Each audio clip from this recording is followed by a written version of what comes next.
Hey guys, it's Anna from Kaiju Bites. So today we're going to do a review of Jaleo. So, I've lived in this area for about 25 years, and so when I do eat, I wouldn't call myself a foodie. I think foodies, I don't know, I think a foodie kind of has like the snobbish, has a snobbish kind of connotation. People that turn their, nose at different foods that they think are beneath them and only have to have I don't know, that's what a lot of times people call a foodie. I'm a glutton. Definitely am a glutton. So I eat everything. I don't care. I go to McDonald's too, and I'll have a McDonald's dollar menu, and I'll go to a fancy restaurant and eat fancy food. So this was one of those fancy food type of days. And not that I consider this really super fancy, you have your different grades of fancy, but this was a restaurant that I was me and my fiance were let's go try a restaurant, DC area, let's kind of get dressy. We didn't get dressy, but I wore a dress, one of my nicer dresses, not formal, but yeah, I just wanted to look a little bit extra snazzy.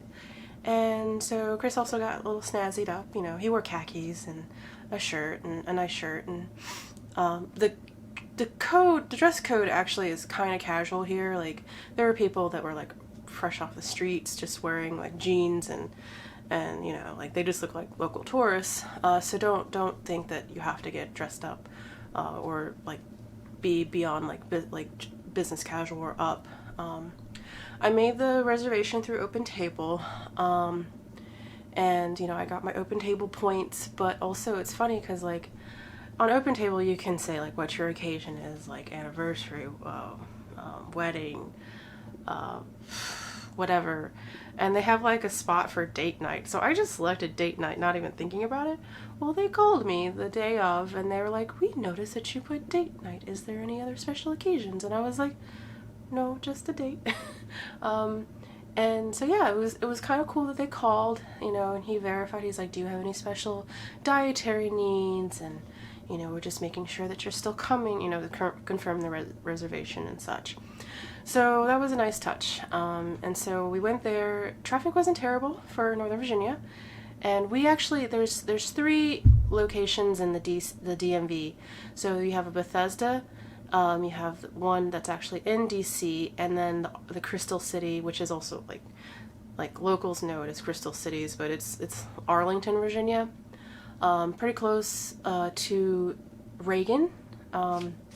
So if you're ever have a hotel near there, it's definitely a good place to eat for those that are staying in Arlington, Virginia.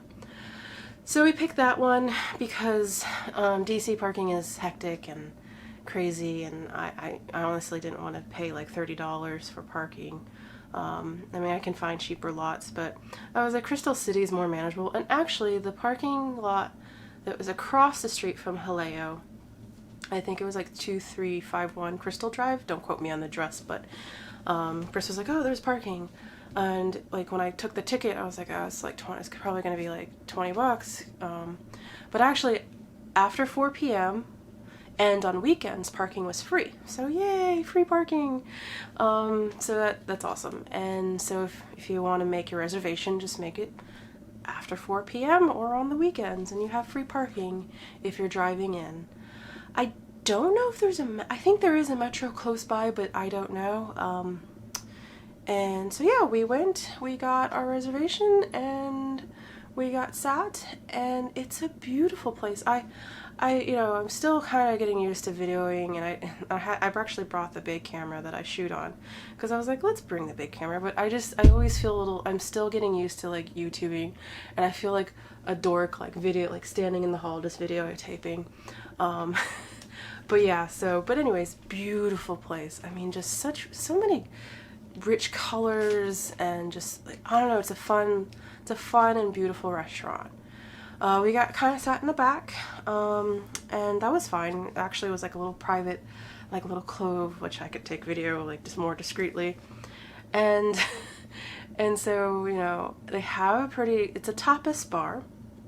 So if you and it's tapas, so small plates.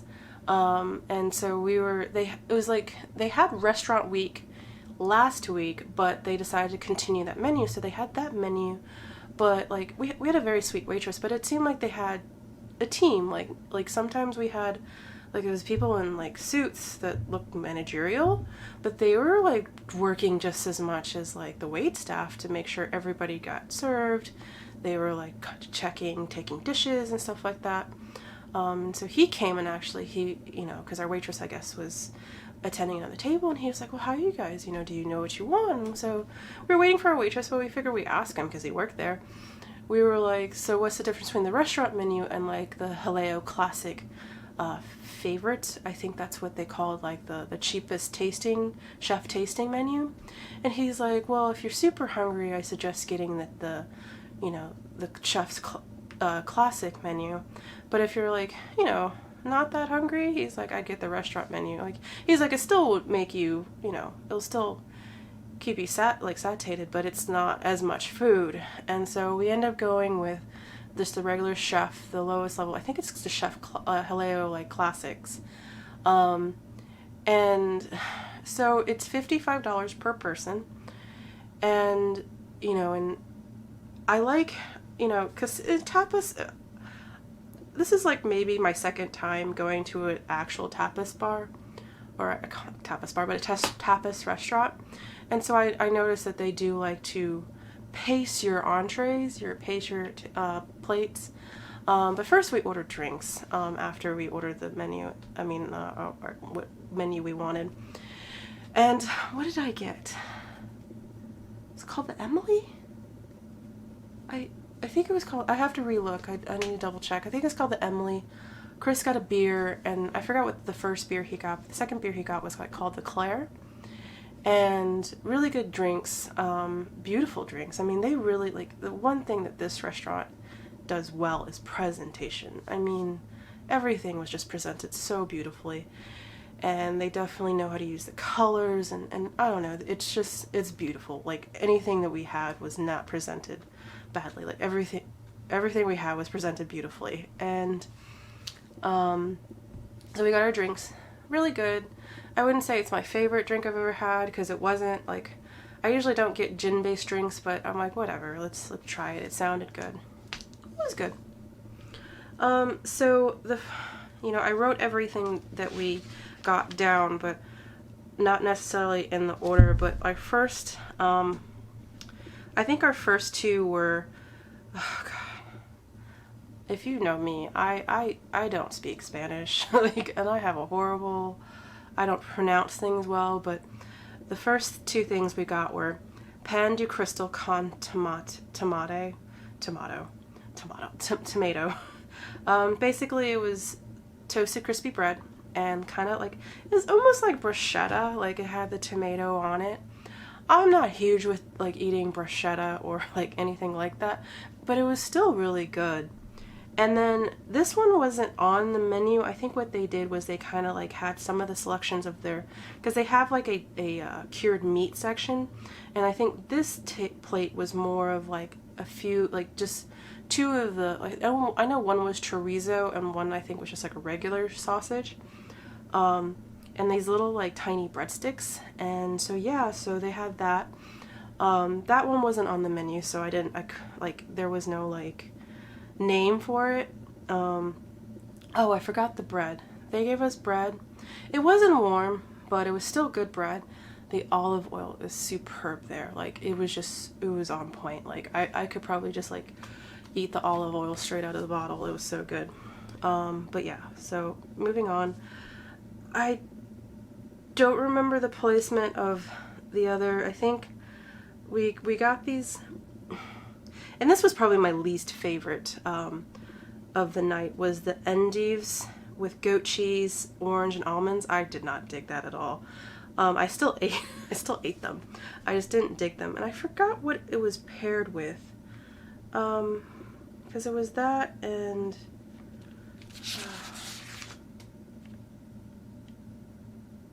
something else. I forgot what. Oh, it was paired with. Well, the second tapas dish that came with that round was the roasted sweet onion, and it had pine nuts and blue cheese. That was good. I was like, when he set it down, when he set down like a huge slice of like an onion, I'm like, oh my. Like, I like onion, like cooked onion, but like the idea of eating like an entire slice of onion was like, ooh. But it was good. It was really good. Had good flavors, and the blue cheese, just, I don't know, it was actually one of my favorite dishes of the night, surprisingly. And then I think the third round, and I could just be making these rounds up, because, you know, this was last night, and I don't remember, and without the video being, I already uploaded the video, but I forgot to watch all of them. But I'll just go over the other stuff and not worry about the order. So we got this seared, I think it was picolillo pepper, and it was filled with goat cheese, and that was super tasty. But I don't like goats or goat cheese. I'm not a fan of goats. Like, they're one of the animals that I'm like, I could live without. So I'll never, if we ever have our farm, we're not getting goats. I don't really like the taste of goat cheese. It has like a weirdness to it that I've never really liked. But in these dishes it was okay. But yeah, I mean, that one was okay. And then I'm just going down the list. So the sauteed spinach, and it had pine nuts, raisins, and apples, and it had like a vinaigrette based type of like dressing. I didn't like that either. That was probably one of my other least favorite dishes of the night. Chris really enjoyed it though. He like really liked it. I wasn't expecting this flavor profile, but he was like, yay, and I was like, ugh. So it's like, that's, you know, of course everybody has different tastes. Like, he enjoyed things a little bit more than I did, and I enjoyed some things more than he did. So it's just all about your personal taste.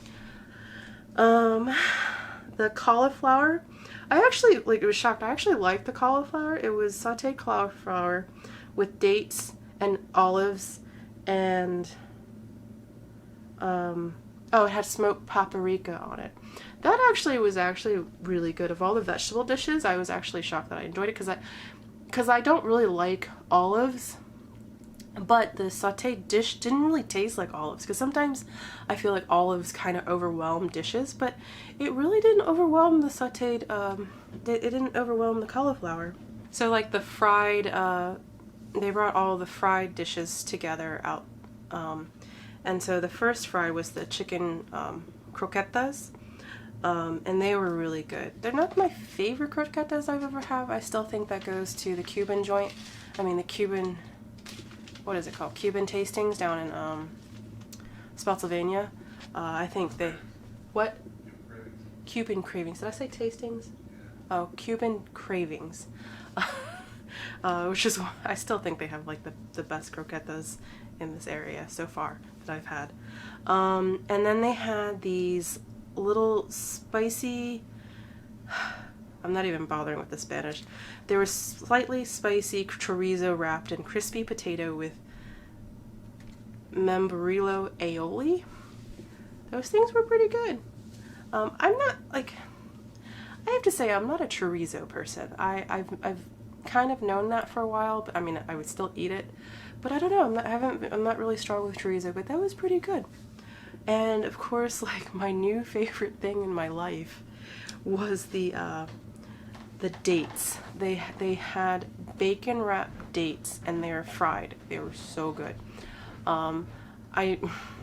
Who knew pairing a date with like bacon and then frying it like that was amazing.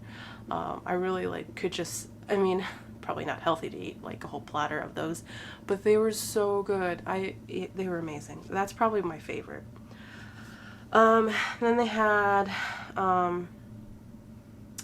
the tapas of shrimp sauteed in garlic. Basically, it was like kind of like a shrimp scampi. That was super tasty.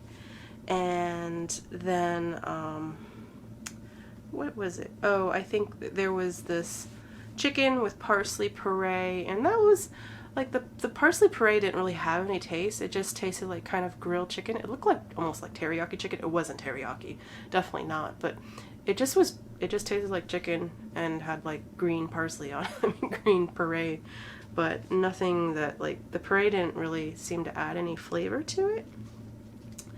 And I think that's all we got. I feel like I'm missing one, but yeah, I think that's it. And then we had dessert.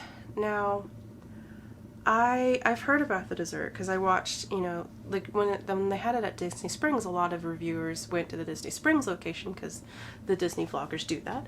And there was this, I say it weird, but it's flan, and it's a classic Spanish custard with espuma, Catalina cream, and oranges. That was so good. I mean, if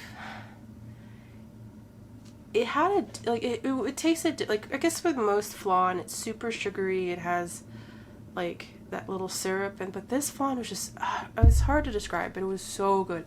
It was like the perfect way to end the night. But you know, Chris made a point, and I kind of sat there and I thought about it last night, but I didn't say anything. But like when they brought out one dessert, I was kind of shocked. I was like, we paid for two like portion, like everything seemed like it was divvied up. Like, you know, they had 4 croquetas, 2 for each of us. They had like four the dates, 2 for each of us. You know, it seemed like everything was portioned 2, but then the dessert was just 1. They only had 1 dessert for both of us, which, like, Chris was like, well, I mean, you pay this money and you get everything, you get a split share, but then the dessert you have to share. I mean, like, what if we weren't a couple? Like, that would probably be a little bit weird. Like, I mean, you have some friends that you would share dessert with, but what if we weren't? Like, what if we were 2 businessmen, you know, or like, you know, like we didn't want to share germs. Like, would they, I mean, could we have asked for a second dessert? And I'm like, hey, you know, we don't want to share a dessert because I paid $55 and he paid $55. Like, that seemed like the one little negative of the night. I don't know, like, that was weird. Maybe they could have like made 2 smaller desserts. But yeah, so I mean, it's like, what if we weren't like together, like as a couple? Like, obviously we were a couple, but what if we weren't? Like, would they have still had 1 dessert for us? So that was the only negative of the night that I could see. Everything else was great. I mean, like, I really can't find a fault with this place. I mean, everything came out fresh. Everything tasted good. I mean, yeah, there was some flavor profiles that I liked and didn't like, but I mean, that's kind of a tapas bar. You kind of like pick the like ones you like and choose. So if we go back, which I would definitely go back when I'm not. I'll talk about pricing later, but I would definitely like stick to certain things. We've also like figured out that Chris doesn't do well with goat cheese. And you know, we would pick a little better. We would try other things. You know, when I went through the menu to like write everything down for tonight, I was like, oh, that looks really good. We didn't try that, you know, and that looks pretty good. So there's like a lot of things that are on the menu that we didn't get to try, because it's the classic tasting, so it's chef's choice. So yeah, I think next time I'm getting the dates, definitely. So pricing, this was not a cheap dinner. Mind you, we did drink, you know, that adds to your pricing, but it was $55 for that chef tasting menu. They have bigger ones. They have one that's like $75 per person. I think they have like one that's like $95 per person. I don't think I could have eaten anything else. So I think like the $75 menu, like chef's tasting menu, would probably have like made me explode. They have paellas, and the paellas sound amazing. I've always wanted to try it, but it seemed like it's more of a group thing. Like he said, it serves 4 to 5, and I'm like, I can't eat for 4 or 5 people, you know, because there was only me and Chris that night. Like, maybe like next time if we have a big group, we can probably share a paella. But yeah, so definitely, like, the restaurant menu was actually pretty good price. It was $35 and included a lot of stuff that we end up trying anyways, but of course our menu was a little bit more expansive. So I definitely think the pricing matches the level of restaurant. I just think that this is not a place that you can go to if you're on a budget. I mean, I did see a lady sit, like, she was by herself. She pretty much ate like three plates, but I mean, some of these plates are pretty expensive. I mean, like, I guess if you really budget it right, you could probably keep it under like $40. I mean, even $30, like, depending on how much you eat. But just note that this is not McDonald's. You know, this is not a budget restaurant. It's not Applebee's. By the time you add, you know, gratuity, you're still probably looking to spending $30 to $40, depending on if you get alcohol or not. But for the level of restaurant, this is fantastic. I definitely enjoyed my time there. I definitely would go back. If, like, I would definitely, like, I don't know if I would go to the Disney Springs one now that I've been to this one. I mean, mind you, I do have, like, I have a goal of visiting every single Disney restaurant. Not that this is a Disney restaurant. This is, but Disney, like, every restaurant at Disney Springs and at Disney parks, I have a goal of hitting each one of them eventually in my lifetime. But it's definitely a great place. I definitely give it 5 kaiju bites out of 5. I know I've been giving a lot of 5s, but I mean, we've had really good food lately. So yeah, I hope you guys enjoyed. This is kind of a long video, but yeah, I'll see you guys next time. Like the video, subscribe, share it, and help give me some support, guys. Thank you.